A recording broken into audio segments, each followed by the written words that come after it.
दोस्तों, ये कहानी है उस दंपत्ति की जो अपने बच्चे को अच्छे से पढ़ाते हैं, लिखाते हैं, उसका भरण पोषण करते हैं, पालन पोषण करते हैं, उसको अपने पैरों पर खड़ा करते हैं। जो उनसे संभव हो पाता है वो उसकी सहायता करते हैं, उस पे अपना पूरा जीवन न्यौछावर कर देते हैं।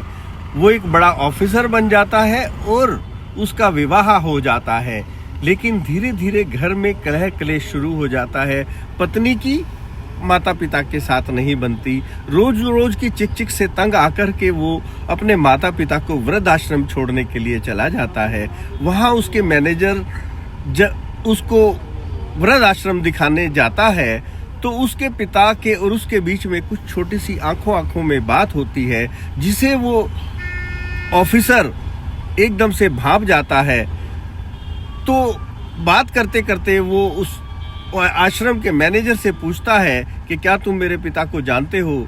तो उसने झिझकते हुए कहा, हाँ, इससे पहले मैं एक अनाथालय में मैनेजर था और अभी कुछ दिनों पहले ही मेरी यहाँ पुष्टि हुई है, मेरी यहाँ पोस्टिंग हुई है, इसलिए अब मैं यहाँ आ गया हूँ। और तुम्हारे पिता तुम्हें मेरे अनाथालय से लेकर के गए थे और आज वो ये मना कर रहे थे कि इसको इस बारे में ना बताना।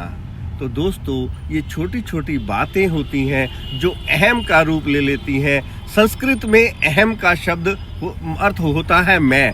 जब हमारे अंदर मैं आ जाती है कि मैं तुम्हारा पालन पोषण कर रहा हूँ, मैं हूँ सब कुछ, मेरे इशारे पर सब कुछ चलना चाहिए, तो वो विनाश का कारण हो जाती है। चिड़िया चुग जाती है तो पछताने से कोई लाभ नहीं होता। इसीलिए कहा भी गया है कि जहाँ मैं हूँ वहाँ वो नहीं, जहाँ वो है वहाँ मैं नाही, प्रेम गली अति सांकरी, तामे दो न समाही। यानी कि जहाँ मैं हूँ वहाँ परमात्मा नहीं है, जहाँ अहम है वहाँ अहम मैं है, वहाँ पे परमात्मा नहीं है, प्रेम नहीं है। और जहाँ प्रेम है वहाँ अहंकार नहीं है, अहम नहीं है। प्रेम की गली तो बहुत संकरी है जिसमें दोनों समाहित नहीं हो सकते।